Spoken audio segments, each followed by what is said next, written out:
انسان پریشان ہے اور اپنی پریشانیوں کو، اپنے رنج و غم کو ظاہری اور مادی چیزوں پر تھوپ دیتا ہے۔ المیہ یہ ہے کہ کوئی بھی آدمی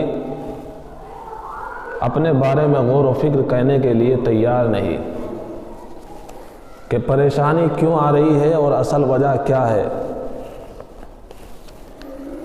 بس انسان یہ چاہتا ہے کہ میرا من درست ہو یا نہ ہو، لیکن میرا گھر درست ہو، میری حالت درست ہو یا نہ ہو، لیکن میں ترقی کر جاؤں۔ آپ خود ہی اندازہ لگائیے، اگر بڑے بڑے کالج بنا لیے جائیں، بڑے بڑے ہاسپٹل بنا لیے جائیں اور ان کے اندر اچھی اچھی چیزیں اور اچھی اچھی مشینیں موجود ہو، اچھے لوگ موجود نہ ہو، تو پھر وہ ہسپتال کسی کام کا نہیں، وہ کالج کسی کام کا نہیں۔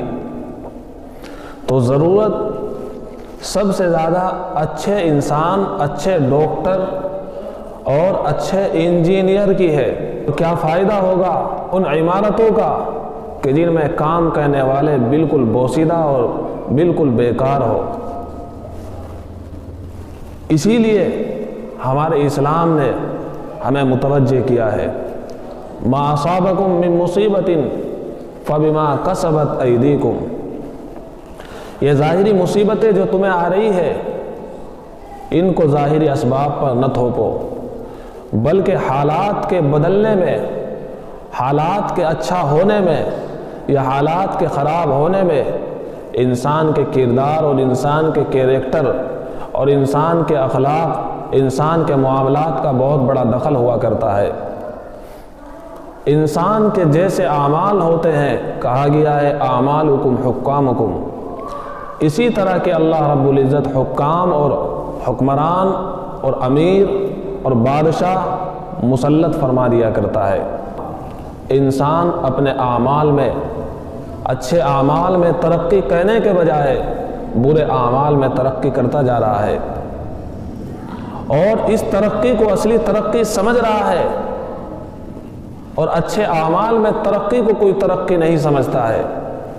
جبکہ ایمان والوں کا تو یہی طریقہ ہے، یہی مشن ہے، یہی دل کی آواز ہے، یہی شریعت کی پکار ہے کہ تمہارے اعمال اچھے ہونے چاہیے۔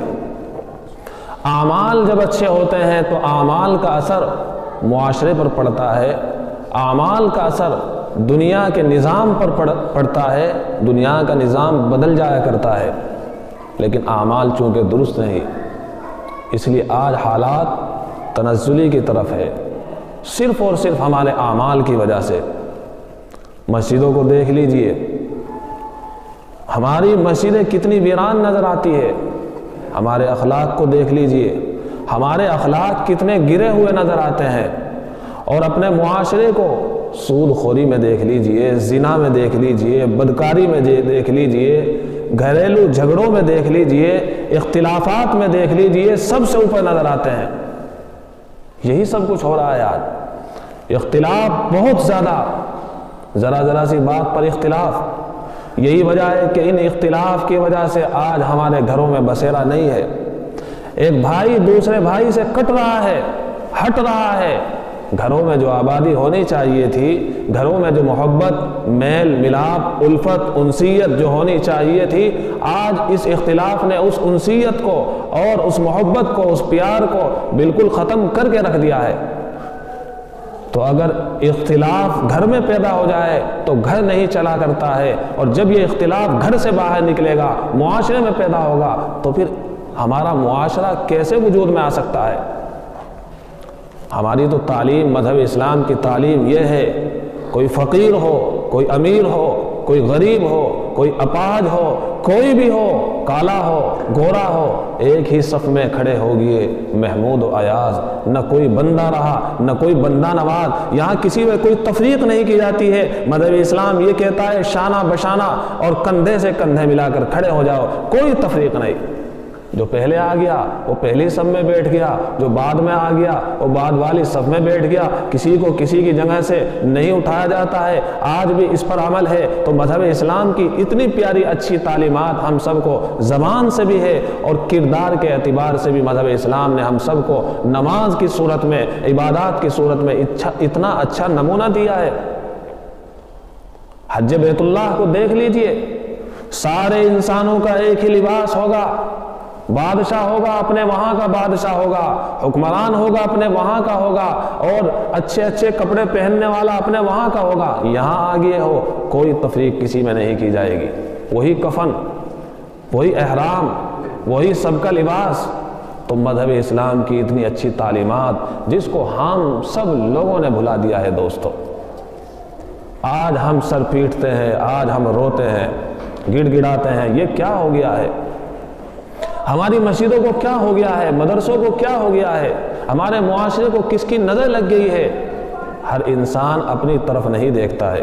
قرآن نے تو کہہ دیا ہے بل الانسان علی نفسہ بصیرہ، انسان اپنے آپے پر خود آگاہ ہوتا ہے، اس کو پتہ ہوتا ہے کہ میں کس کیٹیگری کا آدمی ہوں اور میں کیسے درجے کا آدمی ہوں، میری حیثیت کیا ہے۔ میں اپنے آپ کو جو مسلمان کہتا ہوں کہ میں اسلام کا کتنا دم بھرتا ہوں، میں جو اپنے آپ کو مومن کہہ رہا ہوں، میں جو اپنے آپ کو یہ کہتا ہوں کہ میں اللہ سے محبت کرتا ہوں، تو یہ اللہ کی محبت مجھے اللہ کے رستے میں اور مجھے اللہ کے پیغامات میں، اللہ کی ہدایات میں، نبی پاک صلی اللہ علیہ وسلم کے ارشادات میں کتنا اتارتی ہے۔ کیا جب مؤذن یوں کہتا ہے حی علی الصلاۃ، نماز کی طرف آ، میں نماز کی طرف جاتا ہوں کہ نہیں؟ کاروبار کی طرف دیکھ لیجئے، مذہب اسلام نے جس طریقے پر کاروبار کی ہدایت دی ہے، کیا میں اس طریقے پر کاروبار کرتا ہوں کہ نہیں؟ ایک انسان کو دوسرے انسان سے کیسے ملنا چاہیے، کیا میں مذہب اسلام کی تعلیمات کے مطابق اپنے مسلمان بھائی کے ساتھ ملتا ہوں کہ نہیں؟ یہاں تو اگر دیکھا جائے ذرا سی بات پر ساری عمر بول چال بالکل بند ہو جاتی ہے، قطع تعلق ہو جاتا ہے، جبکہ مذہب اسلام نے تو یہ کہا ہے سل من قطعک واعف عمن ظلمک، جو تم سے رشتہ توڑ رہا ہے تم اس سے رشتہ کیوں نہیں جوڑتے؟ جو تم پر ظلم کر رہا ہے تم اس سے معافی تلافی کا معاملہ کیوں نہیں کرتے؟ ذرا سی بات پر بول چال بند ہو جاتی ہے، رشتے ٹوٹ جایا کرتے ہیں۔ دوستوں اور بزرگوں، اس طرح ہمارا یہ معاشرہ چلنے والا نہیں ہے۔ آج ہر کوئی پریشانی میں، ہر اعتبار سے پریشان، لیکن افسوس یہ ہے کوئی احساس ہم سب کو نہیں ہے دوستو۔ مسجد ویران ہے، کسی کو کوئی احساس نہیں، مجھے کوئی احساس نہیں، کسی کو کوئی احساس نہیں، اور جب یہ احساس مر جاتا ہے تو پھر علامہ اقبال نے کہہ دیا ہے وائے ناکامی متائے کارواں جاتا رہا، کارواں کے دل سے احساس ضیا جاتا رہا۔ نقصان کا احساس بھی ہمارے اندر موجود نہیں۔ ایک مسلمان جس کا ایمان ہے کہ ایمان کے بعد نماز بہت بڑا عمل ہے، نماز چھوڑ رہا ہے، نقصان کا کوئی احساس نہیں ہے۔ آج ہمارے معاشرے کو آگ لگتی ہوئی جا رہی ہے، معاشرہ صلاح پر آنے کے لیے بالکل بھی تیار نہیں ہے، بلکہ ہم نے تو یہ تہیہ کر لیا ہے کہ جہنم میں جانا ہے۔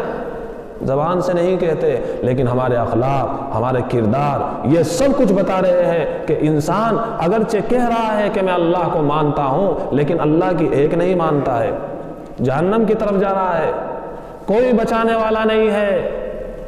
اللہ رب العزت سب کے ساتھ انصاف کرنے، کوئی عالم ہو، کوئی جاہل ہو، کوئی امیر ہو، کوئی بادشاہ ہو، کوئی غریب ہو، کوئی کالا ہو، کوئی گورا ہو، وہاں نہیں دیکھا جائے گا، یہ دیکھا جائے گا کیا لایا ہے، کتنے اخلاق ہے، کتنے اعمال ہے۔ آج ہمارے معاشرے کو آگ لگتی چلی گئی۔ زنا کاری میں دیکھ لیجئے، سود خوری میں دیکھ لیجئے، یہ دو اعمال اتنے برے ہیں۔ حدیث پاک میں آیا ہے جب کوئی قوم زنا کاری میں اور سود میں مبتلا ہو جاتی ہے تو پھر اللہ کا عذاب اور اللہ کا غضب اس قوم پر نازل ہوا کرتا ہے۔ کیا ہم نہیں دیکھ رہے ہیں کہ آج زناکاری، بدکاری کتنی عام ہو گئی ہے؟ کیا ہم نہیں دیکھ رہے ہیں آج سود کتنا عام ہو گیا ہے؟ سود کے نام بدل دیے گئے ہیں۔ کیا ہم نہیں دیکھ رہے ہیں کہ ہماری بیٹیاں، ہماری مائیں اور ہماری بہنیں کہاں جا رہی ہے؟ بینکوں میں جا رہی ہے، اور کیا لینے کے لیے جا رہی ہے؟ سود کے لیے جا رہی ہے۔ یہ اتنی بڑی بیماری ہے دونوں، اور ان دونوں کا آپس میں بڑا گہرا تعلق ہے، سود کا اور زنا کاری کا۔ انسان جب سود کھاتا ہے تو انسان کا اندر خون پیدا ہوتا ہے، وہ خون اس کے جگر میں جاتا ہے، وہ خون اس کے دل میں جاتا ہے، تو دل کے اندر طرح طرح کے خیالات آتے ہیں اور اس کو ابھارتے ہیں گناہ کر۔ تو برے اعمال کا تعلق حرام کمائی سے بہت ہی زیادہ ہے دوستو۔ جیسا خون بنتا ہے وہ خون اس کے دل میں جاتا ہے، جگر میں جاتا ہے، اسی طرح کے خیالات اس آدمی کے اندر آ جاتے ہیں۔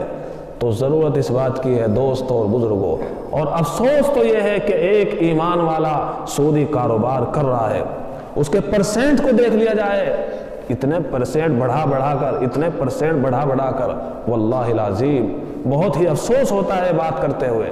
ارے کس سے لے رہا ہے؟ اپنی بہن سے لے رہا ہے، یہ ایمان والی بندی ہے، تجھے تو یہ چاہیے تھا کہ اللہ تعالیٰ نے تجھے مال و دولت سے اللہ نے نوازا ہے، تجھے تو اس کو دینا چاہیے تھا۔